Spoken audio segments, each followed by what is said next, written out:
Assalamualaikum warahmatullahi wabarakatuh. Kami mahasiswa mata kuliah Pancasila akan mempresentasikan tentang upaya pemberantasan korupsi. Sebelumnya, perkenalkan, nama saya Fadila Dwi Afriliani dengan NIM A15 2022 02309. Saya Anggia Maria Putri dengan NIM A15 2022 02311. Saya Medeni Saisar dengan NIM A15 2022 02315. Dan saya Akila Soela Listianti dengan NIM A15 2022 02315. Slide pertama ini kami akan membahas tentang apa sih itu korupsi. Menurut Undang-Undang Nomor 31 Tahun 1999, korupsi itu setiap orang yang secara melawan hukum atau memperkaya diri sendiri atau orang lain, atau sesuatu koperasi yang dapat merugikan keuangan negara atau perekonomian negara.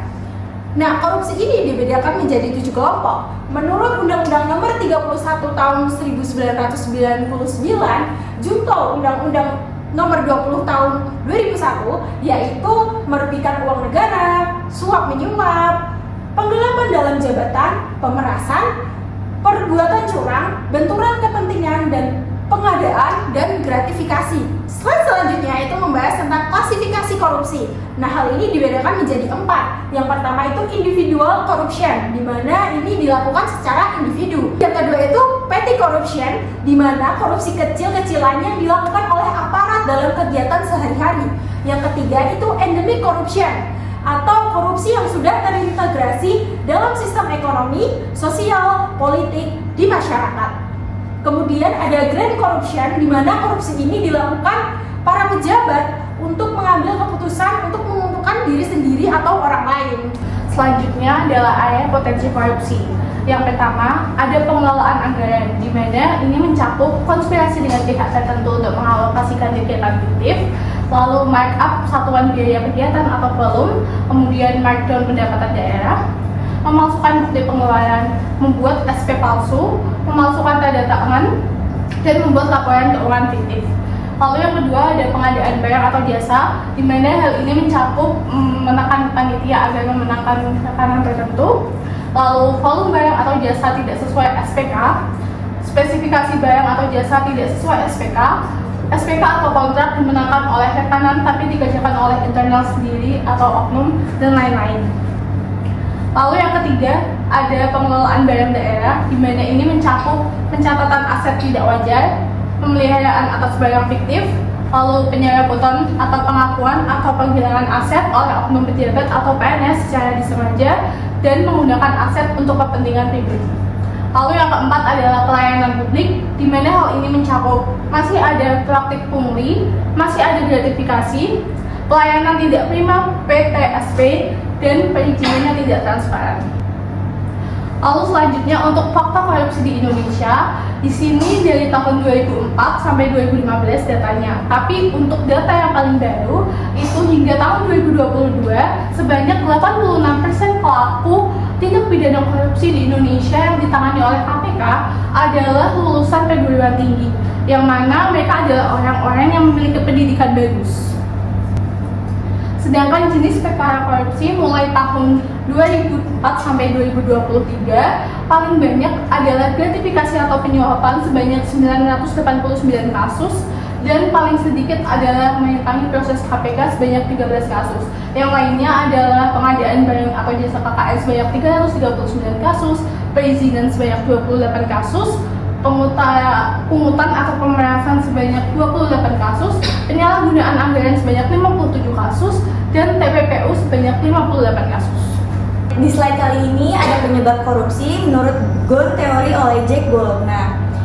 Jack Bologna menyebutkan bahwa penyebab korupsi terbagi ke dalam 4 jenis. Yang pertama itu greed atau keserakahan, yang kedua kesempatan atau opportunity, yang ketiga kebutuhan atau needs, dan yang terakhir exposure atau pengungkapan.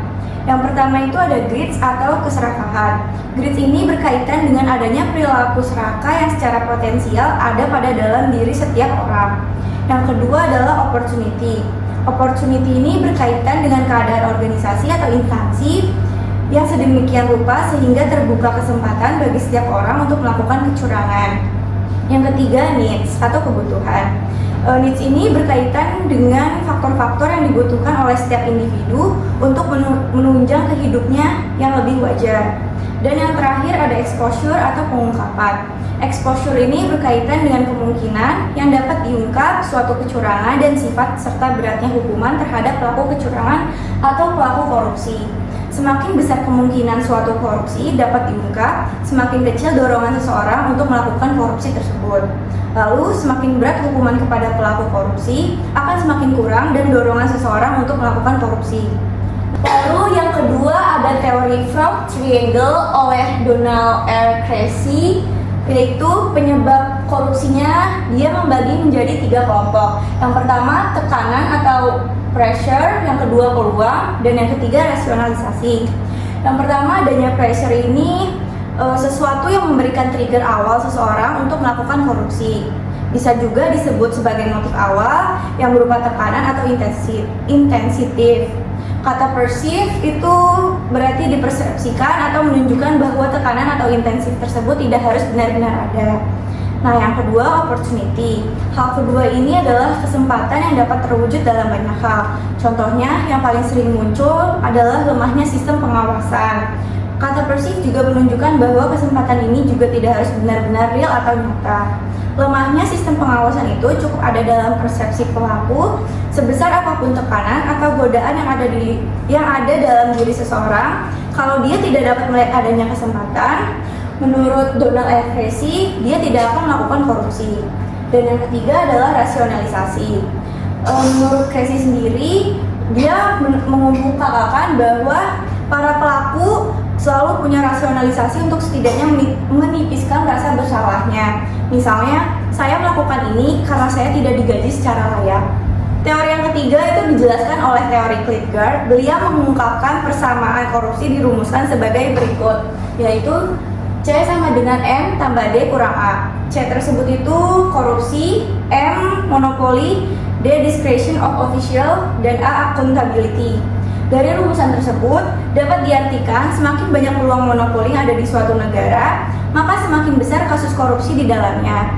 Dan semakin besar wewenang melakukan diskresi yang diberikan pada pejabat pemerintah, semakin besar kemungkinan dan peluang korupsinya. Namun demikian, semakin tinggi akuntabilitas untuk tindakan yang dilakukan, semakin kecil probabilitas untuk berbuat korupsi. Selanjutnya ada dampak korupsi. Yang pertama ada inefisiensi dalam penyelenggaraan negara, dan yang kedua adalah kenaikan biaya administrasi, ketiga mengurangi kuantitas dan kualitas hasil pembangunan, dan yang keempat ada pelayanan publik menurun. Kelima, menurunkan martabat aparat birokrasi. Keenam, ketidakpercayaan masyarakat terhadap birokrasi. Ketujuh, ketimpangan dalam pendapatan kaya sampai miskin. Selanjutnya ada red flag korupsi yang diklasifikasikan menjadi 2. Yang pertama ada pegawai, perubahan gaya hidup, terlibat hutang, perubahan perilaku, tingginya perputaran pegawai, dan menolak mengambil cuti. Lalu manajemen enggan memberikan informasi pada auditor, keputusan didominasi oleh individu, lingkungan pengendalian lemah, mempunyai saldo rekening tidak wajar, transaksi besar di akhir tahun, fiktif, sampai serap anggaran, dan kontrak jasa konsultasi yang tidak ada hasilnya. Lalu ada banyak dokumen hilang atau fotokopian yang tidak lengkap. Selanjutnya ada semangat melawan korupsi. Yang pertama itu korupsi musuh kita bersama, lalu menjadi mindset yang harus dimiliki setiap individu. Lalu individu berintegritas mampu menolak korupsi, pemimpin role model berintegritas, lalu virus influence bagi kelompok dan lembaga, dan yang terakhir semangat melawan korupsi menjadi gerakan. Selanjutnya ada upaya pemberantasan korupsi, penerapan penegakan hukum konsistensi adil, regulasi dan pendidikan anti korupsi, integritas harus diberikan kepada aparat birokrasi sehingga menjadi ASN yang berintegritas. Untuk materi selanjutnya, kami akan membahas tentang integritas mengenai pencegahan korupsi. Untuk pengertiannya sendiri, integritas adalah suatu konsep yang berkaitan dengan konsistensi dalam tindakan-tindakan, nilai-nilai, metode-metode, dan berbagai hal yang dihasilkan. Berintegritas sering diartikan sebagai pribadi yang jujur dan memiliki karakter yang kuat. Lalu dalam integritas terdapat sumpah jabatan yang terkait dengan KDKN nomor 7 tahun 2017. Sumpah jabatan tersebut berisi, demi Allah saya bersumpah bahwa saya dalam menjalankan tugas jabatan akan menjunjung etika jabatan, bekerja dengan sebaik-baiknya dan penuh tanggung jawab. Bahwa saya akan menjaga integritas, tidak menyalahgunakan kewenangan, serta menghindari diri dari perbuatan tercela. Lalu di slide selanjutnya ada juga nilai-nilai integritas. Yang pertama, bersatunya antara kejujuran, lalu konsistensi, dan keberanian untuk melakukan tindakan benar tanpa kompromi.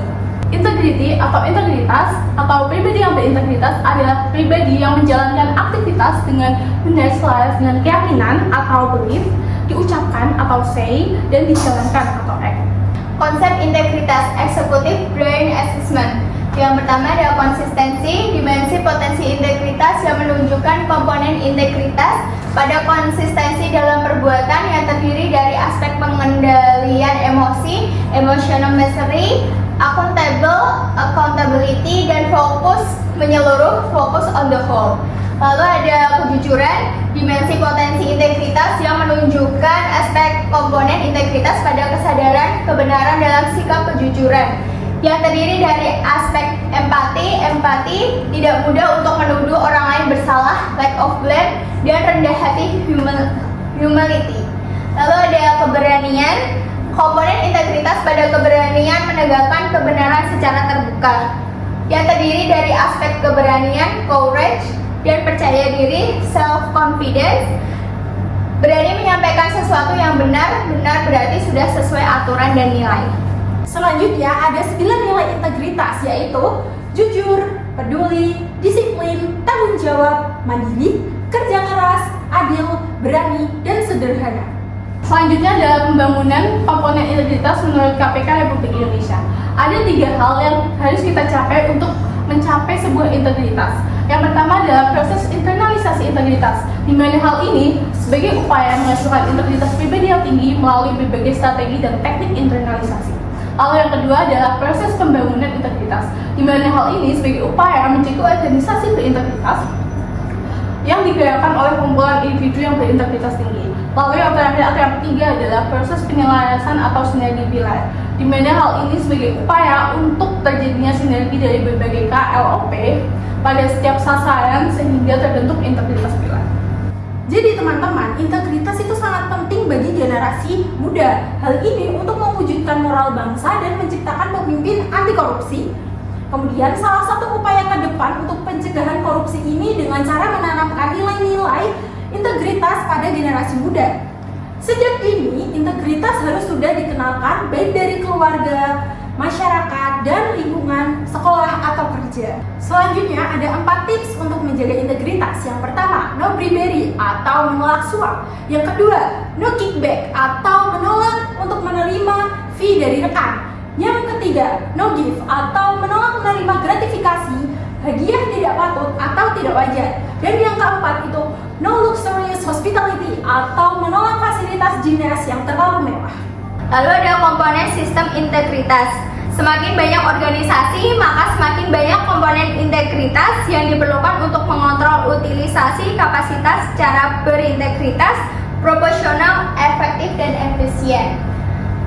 Di sini ada 16 komponen. Yang pertama, seleksi dan keteladanan pimpinan, kode etik dan kode perilaku, analisis resiko terhadap integritas, peran pengawasan internal, pengelolaan gratifikasi dan hadiah, revitalisasi pelaporan harta kekayaan, whistleblower system, evaluasi eksternal integritas, post-employment, pengungkapan isu dan uji integritas, sistem dan kebijakan SDM, recruitment manajemen kinerja pengembangan SDM, akuntabilitas keuangan dan kinerja, pengadaan dan kontrak barang atau jasa, kehandalan SOP, keterbukaan informasi publik, dan pengelolaan aset.